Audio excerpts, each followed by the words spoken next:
요한계시록 2장 8절로 11절.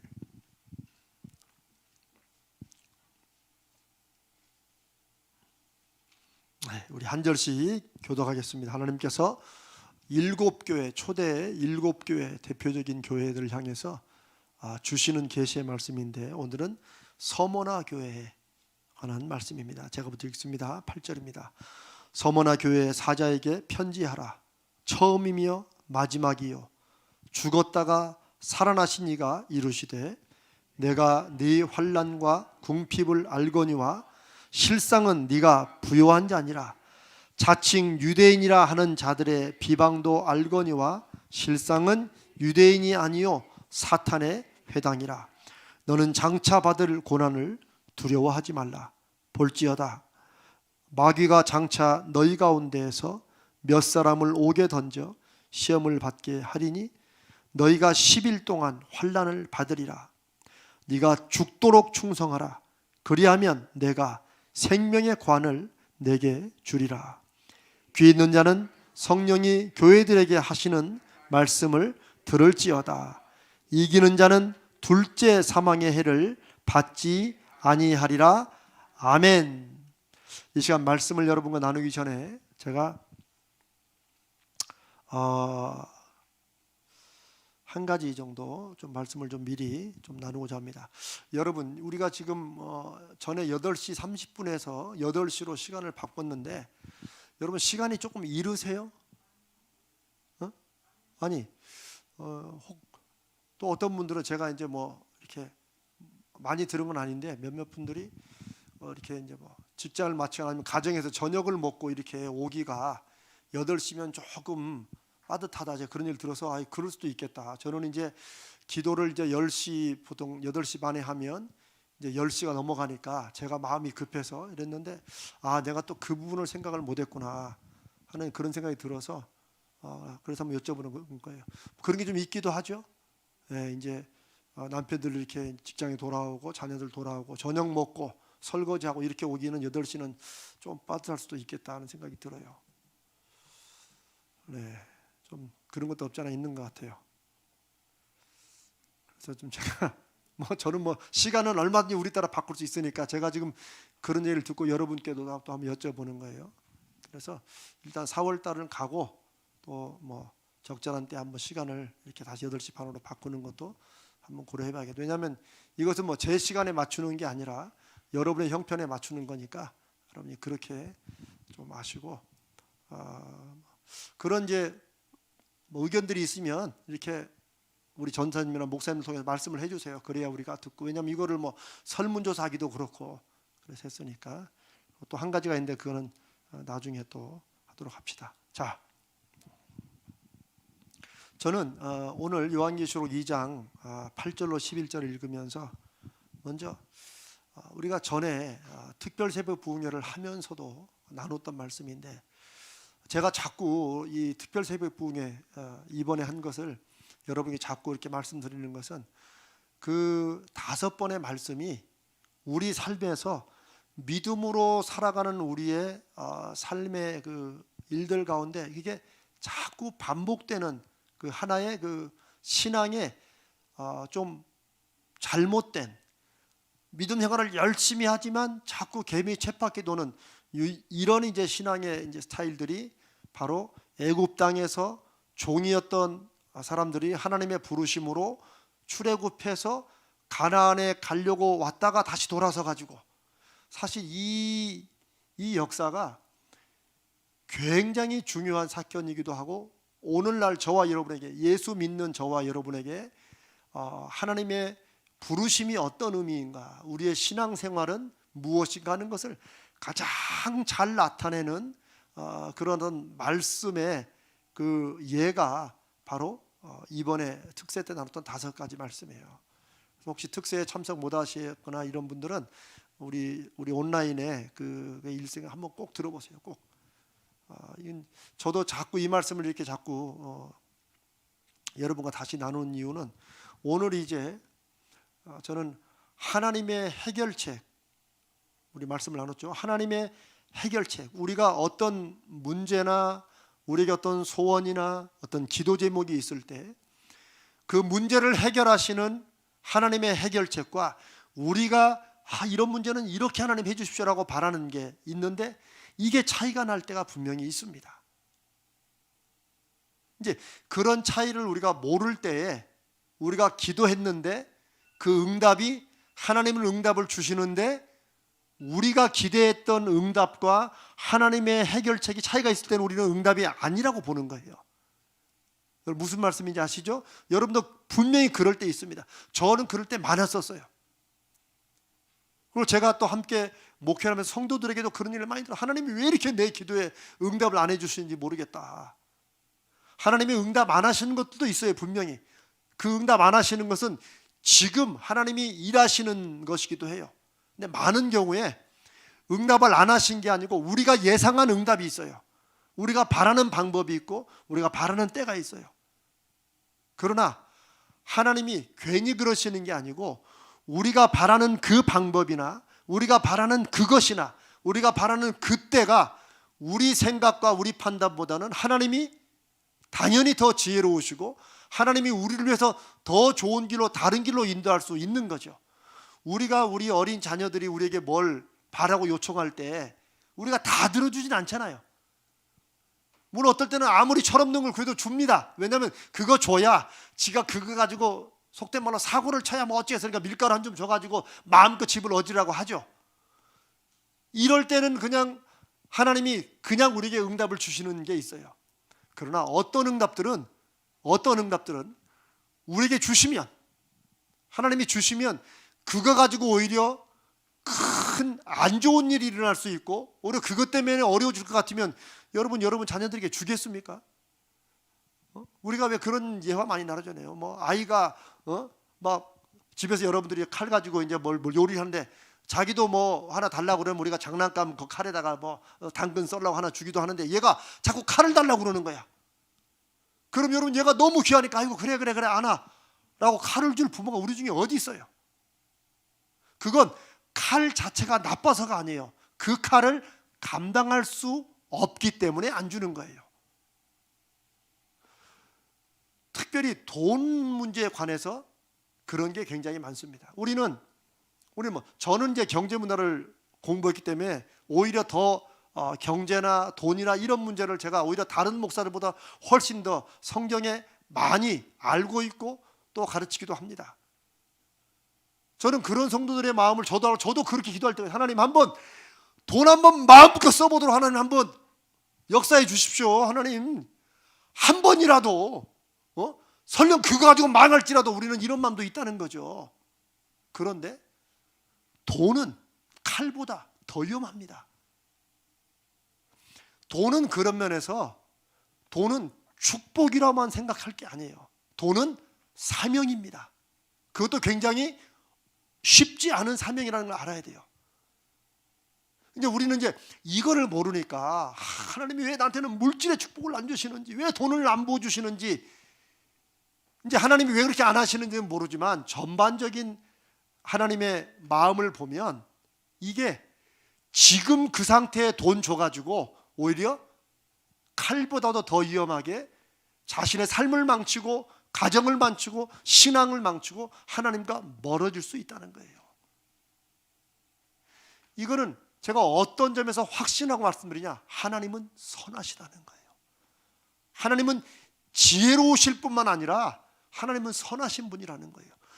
그 좋으신 하나님이 우리가 죄인이었을 때, 하나님을 모를 때조차도 우리가 하나님을 모르고 하나님을 막 힘들게 하는 이런 죄인이었을 때도 이미 우리를 사랑하셔서 당신의 유일하신 독생자를 우리를 대신 죽도록 보내시면서 그보다 더 분명하게 하나님의 사랑을 우리에게 증거할 수 없다, 확증하셨다라고 말씀하셨는데, 로마서에서 우리가 그런 하나님에 대해서 왜 이거는 안 주시는가, 우리를 안 사랑하시나 이렇게 말하는 것은 정말 하나님의 속마음을 너무나 모르는 거라는 거죠.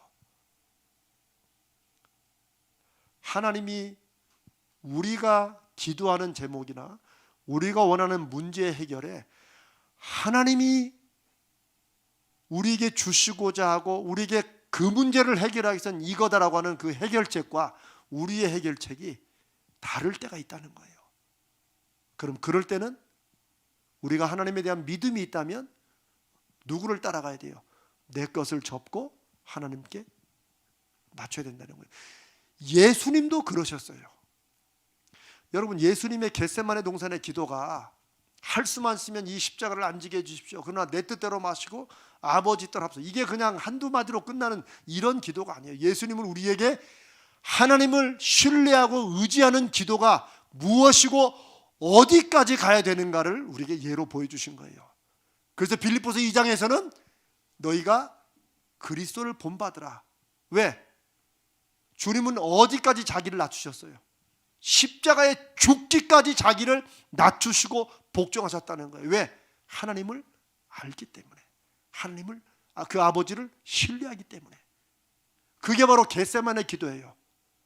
할 수만 있으면 이 십자가의 잔을 내가 지지 않게 해주십시오. 너무 힘듭니다. 그러나 그 기도에 밤새도록 하신 그 기도의 마지막은 뭐예요? 내 뜻대로 하지 마시고 아버지 뜻대로 하십시오. 왜? 그 아버지의 선하심과 인자하심과 영원한 사랑을 주님이 아시기 때문입니다. 그게 주님이 주신 기도의 모범이에요. 그리고 빌립보서 2장은 너희가 이 마음을 품어라.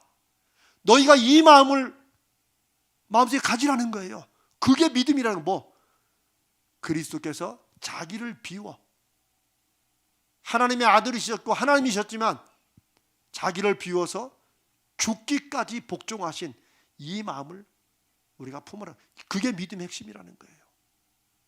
우리가 이 금요일날 기도하면서 저도 안타깝죠. 왜 어느 가정은 기도가 이렇게 응답이 안 되는가 안타깝고 답답하죠. 그러나 그럴 때라도 무엇을 바라봐야 돼요? 하나님의 선하심을 바라봐야 된다는 거예요.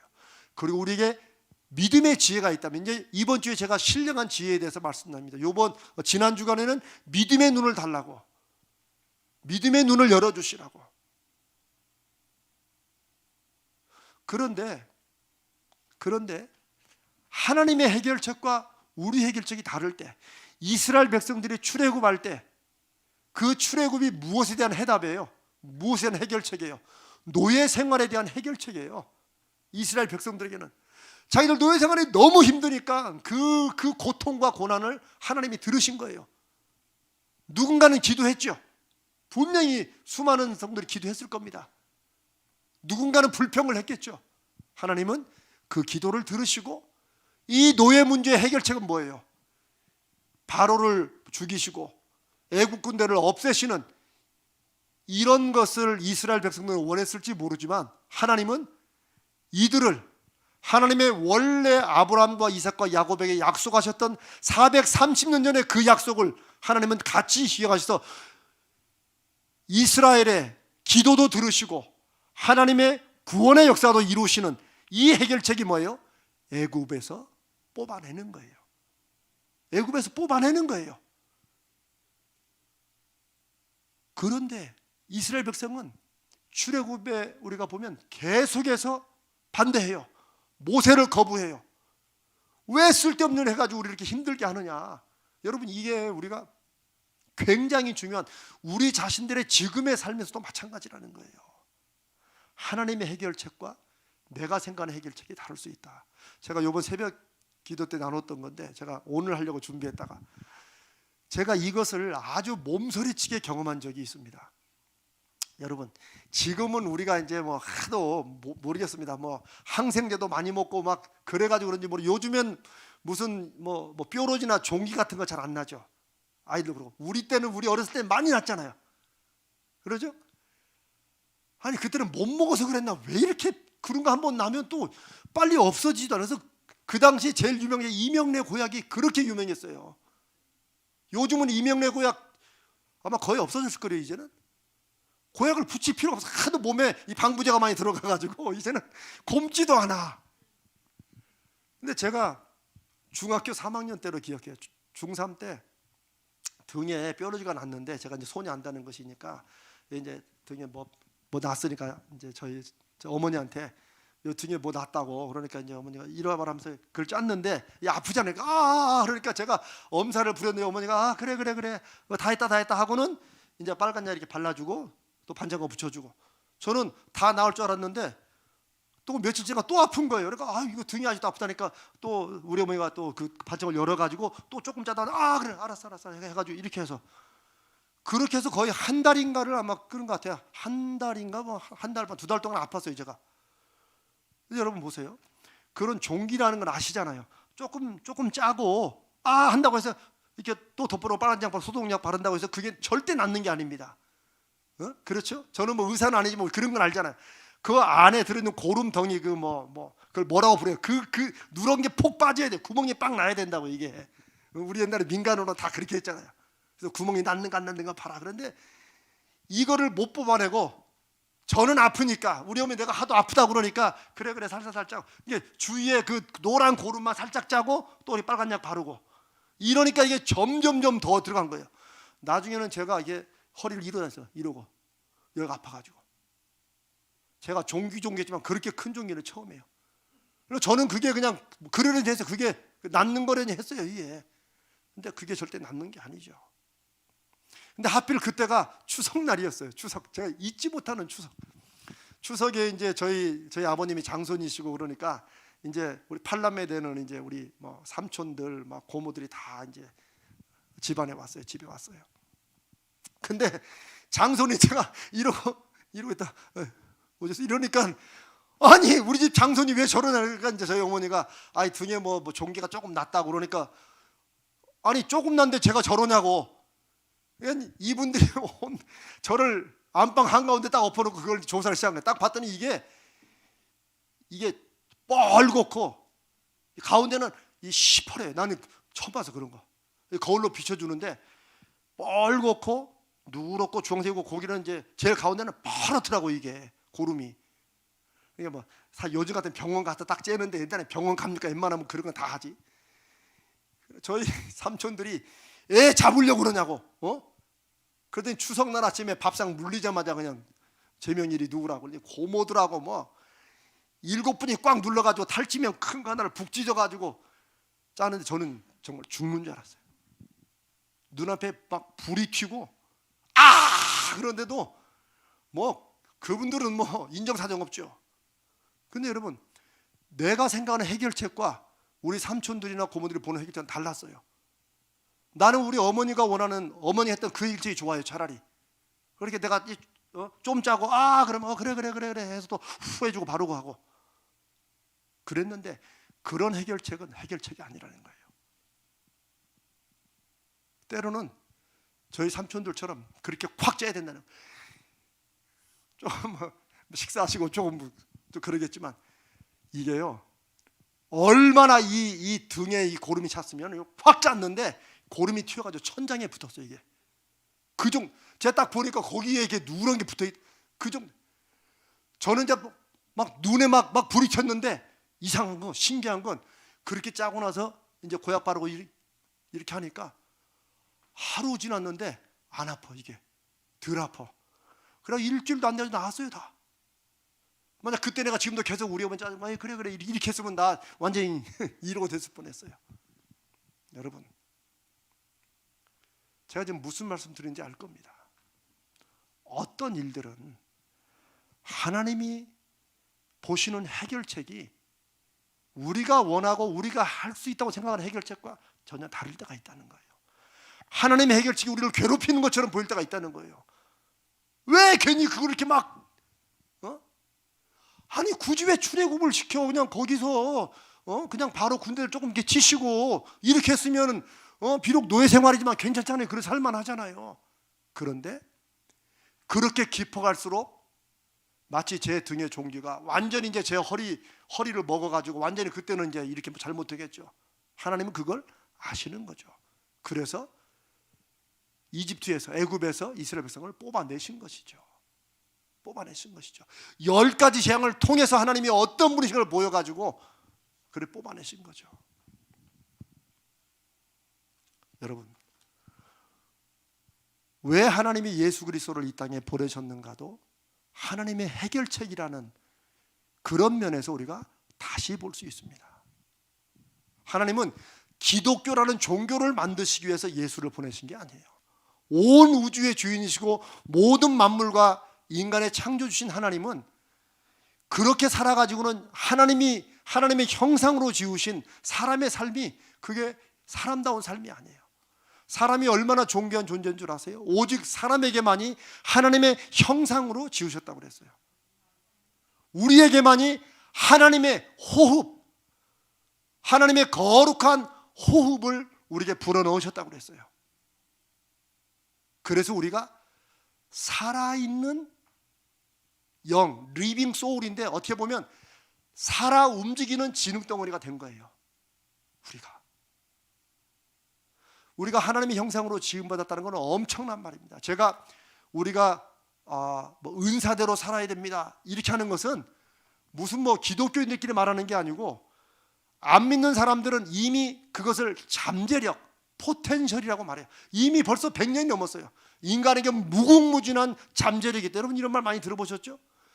그런 말들의 기원이 사실은 하나님의 형상, 하나님의 형상으로 지음받았고 우리가 영혼을 가진 존재라는 그런 것에 무궁무진한 잠재력과 은사가 있다는 거예요. 그것을 뇌과학자들은 이제 뇌를 연구해가지고 우리 사람이 뇌를 아무리 많이 써야 우리의 15%밖에 못 쓴다 이런 얘기 많이 하잖아요. 그거는 그들 나름대로의 하나님을 인정하지 않는 그들의 사고방식에서 나오는 그들만의 해석 방법이에요. 그러나 성경은 이미 창세기서부터 진흙덩어리가 하나님의 호흡을 받아서 하나님의 형상을 받은 살아있는 영혼이 되었다라고 말씀하시는 거예요. 이 하나님의 형상이라고 하는 것은 어마어마한 거예요. 그런데 이 하나님의 형상으로 지음받은 우리가, 하나님의 귀한 자녀인 우리가 하나님의 자녀다운, 하나님의 백성다운 그런 삶을 살지를 못하는 거예요. 그러면서 늘 그렇게 살다 보니까 인생이 다 그렇지 우리가 만약 운명이야 사는 게 다 그렇지 이렇게 사는 것을 하나님은 그건 아니라고 해서 그 해결책으로 누구를 보내세요? 예수 그리스도를 보내신 거예요. 하나님이 직접 오셔가지고 어떤 삶이 하나님을 의지하고 믿는 삶인지, 어떤 삶이 정말 사람다운 삶인지, 그래서 하나님이 친히 하늘 보좌를 다 버리시고 영광을 다 버리시고 사람의 모습으로 오신 거예요. 여러분 지금 기독교의 가장 근본적인 교리를 말하지만 이 교리가 그냥 우리가 배워야 되는 교리가 아니고 우리 삶에 관한 문제인 거예요. 왜 예수님이 이 땅에 오셨냐는 거예요. 왜? 그냥 위에서 그냥 구원받아라 이렇게 하면 다 될 것 같은데, 예수님이 하나님 보시기에는 유일하고 그리고 가장 강력한 해결책이라는 거예요. 하나님의 형상으로 지음받은 하나님의 사람들이 하나님의 자녀답게 살 수 있는 길은 예수 그리스도를 통해서 이들의 죄 문제를 해결하고 예수 그리스도가 하나님 아버지를 바라보듯이 우리도 그렇게 살아야 된다 하는 그 메시지와 말씀을 예수님에게 주셔서 이 땅에 보내신 거예요. 2000년 전에 마치 출애굽에서 이스라엘 백성들이 모세를 거부했던 것처럼 더 심하게 예수님을 거부했죠. 이들은 자기들에게 보내신 메시아를, 왜? 자기들이 바라는 메시아는 그런 메시아가 아니었어요. 자기들이 바라는 메시아는 자기들을 지금 지배하는 로마 제국만 물리쳐주면 되는 그런 메시아만 원한 거예요.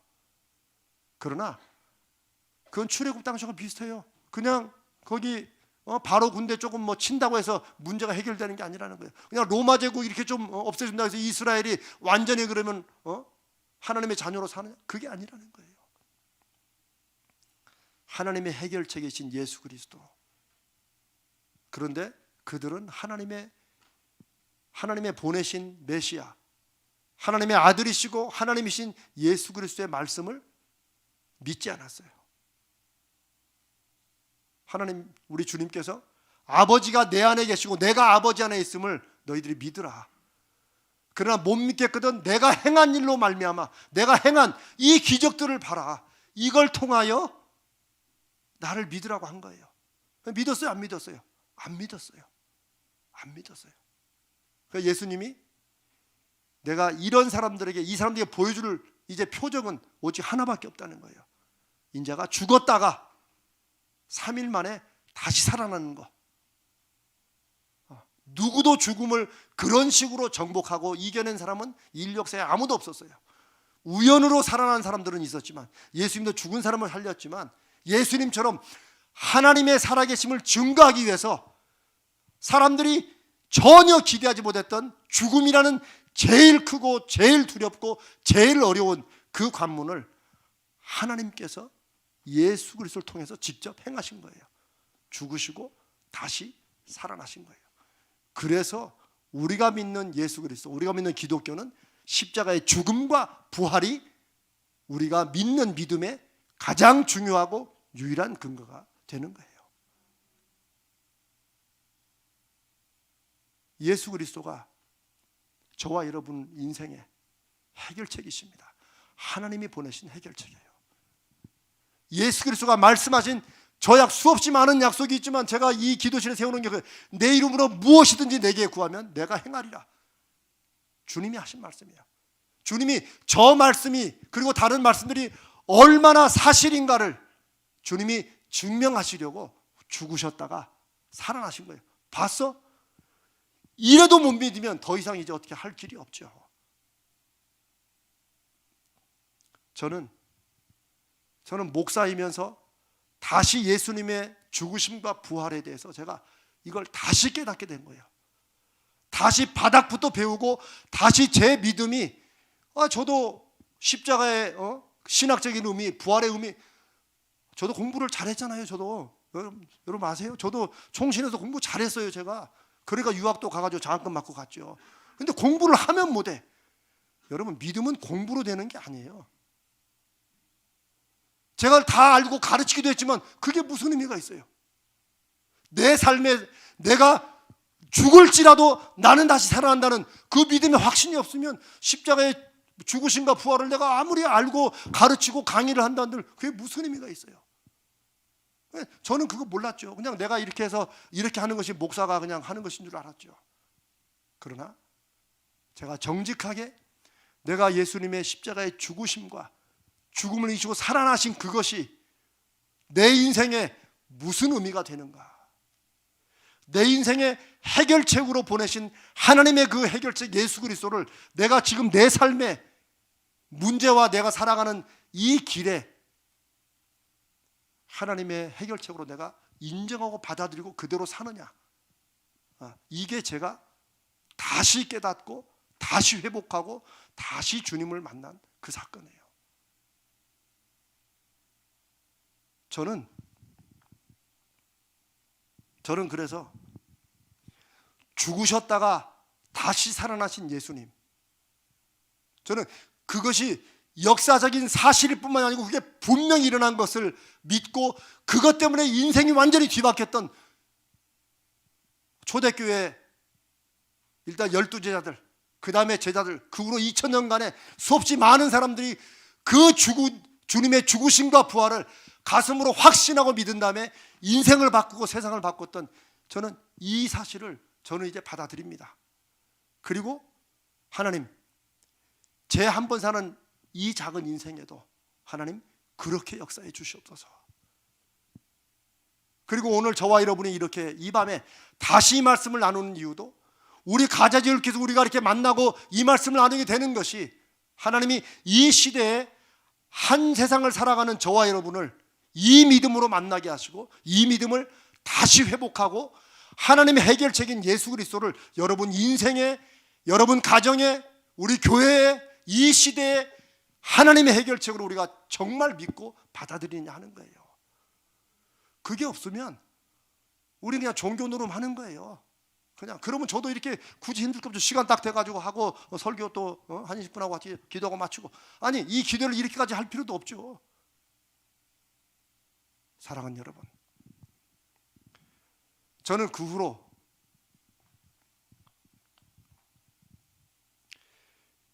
예수님이, 적어도 예수님이 하신 말씀, 복음서에 저는 그 말씀이, 주님이 하신 말씀을 그들이 분명히 들었고 함께 들었던 사람들이 살아있어서 그것을 증명하고 증거할 때 그때 기록된 말씀이기 때문에 저는 그 말씀을 이제 믿습니다. 보세요. 내 이름으로 무엇이니 내게 구하라 그러면 내가 행하리라. 이 말씀을 직접 들었던 제자들이 주님 말씀을 기록했고 맞아 예수님이 그렇게 말씀하셨어 하고 기도했고, 그 외에도 수없이 많은 예수님의 말씀들을 근거로 저는 이제 제 인생의 방향과 인생의 기준을 삼습니다. 여러분도 그러셔야 돼요. 그리고 이게 그냥 맞아 믿으니까 그렇게 해야지 이 정도가 아니고, 성령 안에서 여러분이 소스라치듯이 다시 신앙을, 다시 예수 그리스도를 다시 만나야 돼요. 저는 천국과 지옥을 이제는 분명히 믿습니다. 아니 압니다. 확신합니다. 왜? 예수님이 그렇게 말씀하셨기 때문에. 죽으셨다가 살아나신 분이 말씀하셨고, 죽으신 다음에 주님이 지옥에도 가시고 또 천국에도 내가 내 아버지 집으로 간다고 말씀하셨기 때문에 저는 더 이상 이제 안 믿을 도리가 없죠. 요즘 같은 21세기에 무슨 지옥이고 천국이고, 저도 옛날에 그랬었지만 그런 정도의 수준이 뭐 인간의 어떤 지적인 이런 수준과는 비교도 안 되는, 아니 하나님이 말씀하시고 하나님의 아들이 죽으심과 부활하심으로 분명히 증거하신 건데 뭘 믿겠어요? 저는 그리고나 성경이 새롭게 보이기 시작했습니다. 새롭게 확신으로. 여러분 사도 바울이 아마 인력상 가장 지성적이고 가장 공부를 잘하고 공부를 많이 한 사람 중에 한 사람이에요. 그런데 그 사도 바울이 뭐라고요? 나는 이 세상의 모든 학문을 뭘로 여긴다고? 배설물로, 우리가 똥으로 여긴다는 거예요. 저는 그걸 조금이나마 제가 이해할 것 같아요. 사람들이 철학이 어떻고 뭐 하지만 그게 대단할 것 같고 지성인들 같지만 그리스도의 죽으심과 부활을 눈으로 확신하고 가슴으로 확신한 이상 그런 것은 아무것도 아니게 되는 거예요. 이런 확신과 믿음이 인생을 바꾸고, 그리고 그 믿음으로 인생을 살아갈 때 주변과 세상을 바꾸는 하나님의 도구가 되는 거예요. 저는 그렇게 이제 살고 싶고 그렇게 살려고 하고 또 여러분과 함께 그것을 같이 하고 싶은 거예요. 왜? 그게 교회니까. 교회는 그렇게 역사하시는 성령을 의지하고 그 하나님 믿고 의지하며 하나님이 역사하심을 구하고 바라고 증거를 맺는 그 믿음의 공동체가 교회예요. 여러분 저도 생각이 다 있는데 우리 교회 모든 성도가 다 이랬으면 좋겠지만 모두가 다 이럴지 못하라는 건 저도 압니다. 누군가는 분명히 우리가 금요일날 나눈 것처럼 요단강이 안 갈라졌지만 이제는 믿음으로 하나님의 약속을 믿고 물이 아직 갈라지도 않은데 요단강에 먼저 들어갈 사람들이 필요하다는 거예요. 그러면은 그들이 요단강 물을 밟고 섰을 때 그때서 요단강 물이 갈라지면서 누군가는 밖에서 기다렸다가 요단강 물이 갈라지는 거 보고 들어온 사람도 있다는 거예요. 저는 누구의 믿음을 뭐 탓하거나 평가하는 문제가 아니라 하나님의 시대마다 하나님이 쓰시는 사람들은 먼저 하나님의 약속을 가슴으로 믿고 확신한 사람들은 물속에 먼저 들어간다는 거예요. 옛날에 홍해 앞에서는 가만히 홍해물이 밤새도록 갈라져가지고 요쪽은 보이는 것도 못 들어 완전히 갈라지고 물이 눈에 안 보일 때까지 그렇게 건넜지만은 하나님 요단강은 그렇게 건너라고 하시지 않았어요. 거기에 제사장들을 명하여 여호와의 궤를 들고 하라고 했는데 저는 우리 교회에서 그러면 아직 갈라지지 않은 요단강에 먼저 믿음으로 말씀의 약속을 들고 요단강에 들어갈 사람들이 누구냐는 거예요. 있냐는 거예요. 저는 그렇게 합니다. 저는 우리 당회가 그렇게 되기를 바라고 여러분들이, 이 기도의 여러분들이 그렇게 되기를 바라는 거예요. 그럴 때에 정말 하나님의 보내신 예수 그리스도 죽으심과 부활을 믿으면 세상의 다른 것들은 사실 우리가 좀 흔들리고 이렇게 했다가도 아무것도 아니게 되는 거예요. 왜? 이 세상이 전부가 아닌 것을 이제 알기 때문에. 주님께서 너희는 마음에 근심하지 말라. 하나님을 믿는 것처럼 또 나를 믿어라. 내 아버지 집에 거할 곳이 충분하다. 내가 너희를 위하여 너희가 있을 곳을 내가 이미 예비하러 간다. 이 세상이 전부가 아니라는 거예요. 이 세상을 열심히 살아야 되지만 이것으로 전부가 아니라는 거예요. 열심히 이 세상을 사는 것과 이것이 전부라고 목매어 사는 것과는 전혀 다르다는 거예요. 열심히 살지만 그러나 언젠가 하나님이 부르시면 아버지 앞에 올라갈 준비가 돼 있는 그런 사람들. 아브라함은 평생을 장막에서 지냈다고 히브리서에 말씀하시죠. 11장에. 그러면 아브라함이 그 거부가 하나님 주신 그 축복으로 그 거부, 그 큰 부자가 뭐 자기 성을, 자기 집을 지을 힘이 없었겠어요? 아니에요. 아브라함은 자기가 큰 집과 성을 지을 수 있는 그런 삶이었지만, 아브라함은 왜? 이 땅에서가 아니라 영원한 성을 믿고 바라봤기 때문에 이 땅에서 성을 짓지 않았다고 히브리서 11장이 그렇게 말합니다. 그게 아브라함은 믿음으로 라고 하는 말씀의 증거입니다. 저와 여러분은 믿음으로 무엇을 하십니까? 저와 여러분의 믿음으로, 예수 그리스도의 죽으심과 부활을 믿는 그 믿음으로 여러분의 인생의 마지막 순간에, 혹은 여러분의 자손들을 통해서 우리 교회 역사에 어떤 사람으로 여러분이 요약되기를 원하세요? 사랑하는 여러분, 저는 그래서 주님이 말씀하신 천국과 지옥을 당연히 믿지요. 저는 이 죽음 이후에 영원한 삶이 있음을 이제 믿습니다. 제가 어떻게 생각해 그건 모르지만 주님이 분명히 말씀하셨으니까, 죽었다가 살아나신 분이 말씀하셨으니까 저는 이제 그것을 마음으로 믿고 받아들입니다. 그리고 주님이 우리에게 말씀하신 것처럼 내가 세상 끝날까지 너희와 함께 하겠다는 그 약속도 믿습니다. 그래서 우리가 성령을 의지하고 성령을 거룩한 주님의 영이라고도 하신 이유가 바로 거기 있는 거예요. 오늘 부족한 저에게 이 말씀을 준비하게 하시고 하게 하신 분도 저는 주님이라고 믿습니다. 주님의 거룩하신 영이 제 안에, 제가 주님을 새롭게 받아들이고 인생이 다시 목사였지만, 참 그렇죠, 목사였지만 또 다른 목사로 바뀌어서 이렇게 이제 되는 것처럼 오늘 이 말씀을 또 여러분에게 또 간증하게 하시는 거예요. 사랑하는 여러분, 오늘 우리가 알기로 요한계시록 2장 8절로 11절은 서머나 교회를 향해서 주시는 말씀입니다. 그런데 각 이 요한계시록 2장에 보면 에베소교부터 쭉 시작되는데 각 교회들마다 주님이 어떤 분이신가를 소개하는, 주님이 어떤 분이신가를 말씀하는 내용들이 다 다릅니다. 그 내용은 그 교회에 대한 주님의 말씀과 연결되어 있어요. 그건 나중에 또 우리가 기회 되면 하도록 하고, 서머나 교회는 알파와 오메가, 처음이요 마지막은 완결이라는 거예요. 시작과 완결이라는 거예요.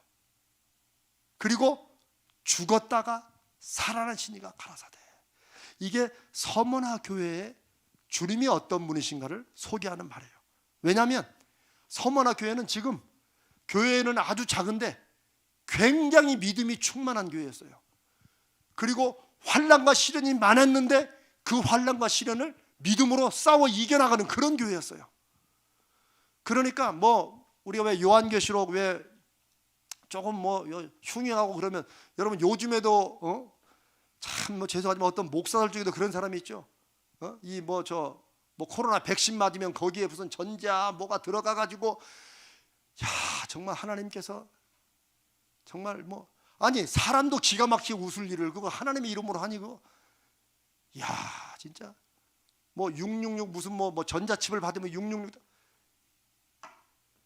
그런 식으로 이렇게 황당무지하게 무식하게 요한계시록을 해석할 그런 책이 아닙니다. 요한계시록은 한마디로 말하면 시련과 환난 중에 있는 교회에 하나님이 주시는 위로와 격려의 말씀입니다. 지금 요한계시록을 쓸 당시에 사도 요한이 마지막 밤모섬에 귀양 가서 쓴 책인데, 그 당시에는 알려지기로 주후 90년경인데 80년에서 90년경인데 기독교 초기 교회들이 로마 제국으로부터 엄청난 핍박을 받았어요. 그러니까 그 중에 핍박을 견디하지 못해가지고 이제 나는 예수 안 믿는다고 포기하는 소위 배교자들도 많아지고 있었어요. 그래, 지금도 예수는 믿지만 지금 우리 북한 생각하면 딱 돼요. 우리 북한에 어려운 성도들이 막 지하교회에서 막 기도한다고 그러는데 언제 재평할지 모르니까, 그러니까 이제 포기하고 안 믿는다고 하고, 이런 일들처럼 그런 일이 일어날 때 하나님께서 너 안 믿으면 죽는다 이렇게 하시겠어요? 아니에요. 시작과 완결이신 하나님, 너의 믿음의 시작이시고 그 믿음의 완결까지 책임지시는 그 하나님, 그리고 죽으셨지만은 또 어떻게 해요? 다시 살아나신 그분 예수 그리스도가 서머나 교회에 말씀하신다는 거예요. 그럼 그 얘기를 들으면 지금 환난과 핍박 중에 막 힘들어하는 그 교인들이 힘을 얻을까요? 두려워할까요? 힘을 얻죠. 우리의 믿음의 시작과 완결까지도 책임지시는 분, 그리고 그분은 죽었다가 모든 것이 끝난 줄 알았는데 다시 살아나심으로 모든 것을 새롭게 하시는 그분이 가라사대 내가 너의 환난과 궁핍을 안다. 그러나 너는 부자다.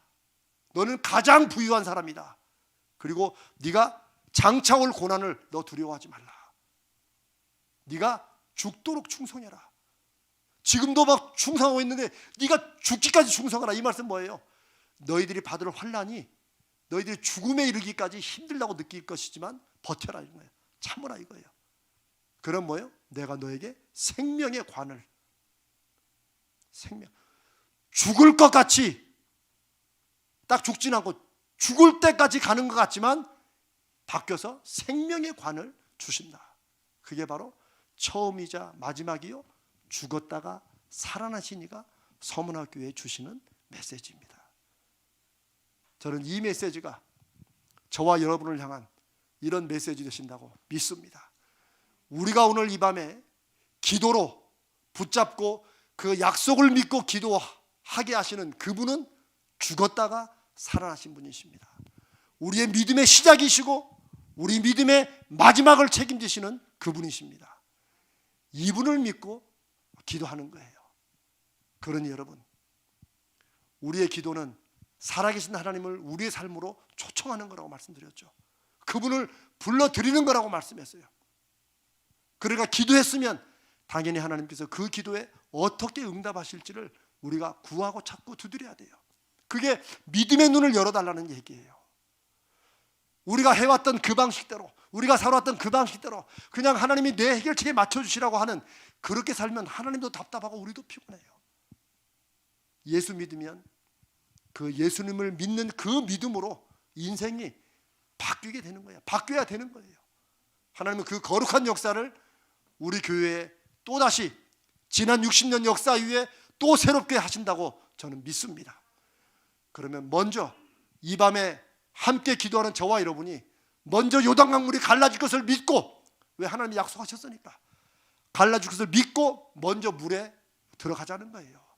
누군가는 물에 들어가야 요단물이 갈라지지, 홍해처럼 요단물은 가만히 기다려서 갈라질 게 아니라는 거예요. 홍해는 가만히 기다려도 하나님이 갈라주셨지, 처음에 연약한 믿음이니까. 그러나 지금 이 시대에는 우리 이제 가나안으로 들어가야 될 거 아닙니까? 그러면 우리가 건너야 될 요단강물은 누군가는 믿음의 사람들이 죽었다가 살아나신 그분의 말씀의 약속을 믿고 요단강 갈라진다, 들어가라, 그러면 먼저 물을 밟고 들어가야 되는 거예요. 저는 저와 여러분들이, 이 기도의 동역자들이 우리 가자제일교회 요단강물을 먼저 밟고 들어가는 하나님의 사람들 되기를 주님의 이름으로 부탁드리고 축복합니다. 그런 믿음이 여러분의 가정을 바꾸는 거예요. 아니, 여러분의 인생을 바꾸는 거예요. 나이에 상관없습니다. 제가 여러분 갈렙 같은 교회, 갈렙 같은 성도가 되자고 하는 것은 이 시대가 이미 이제 고령화 시대로 들어갔고 교회도 계속 젊은 사람들만 기다릴 거예요. 그들에게 어떻게 우리가 교회를 소개하겠어요? 이 교회를 완전히 금으로 번쩍번쩍 해놓으면 그들이 올 것 같아요? 아닙니다. 세상엔 더 재밌는 게 더 많아요. 더 좋은 게 더 많아요. 아닙니다.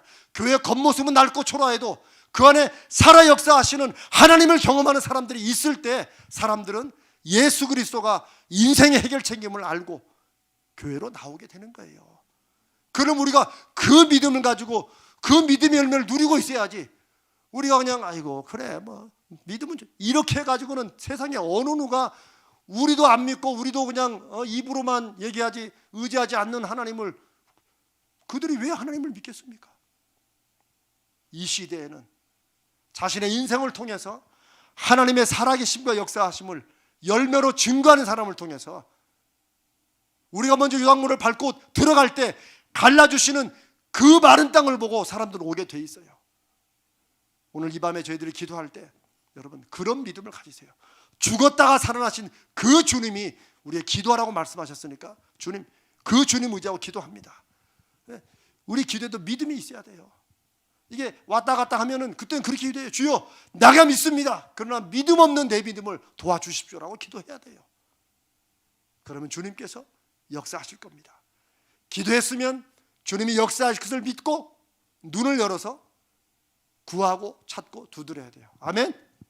죽었다가 살아나신 그분, 이 예수 그리스도의 능력과 은혜가 우리의 기도와 오늘 이 밤의 기도와 우리의 삶, 믿음을 통한 변화의 삶에 분명히 역사하셔서 열매 맺기를 주님의 이름으로 축복합니다. 우리 한번 기도합시다.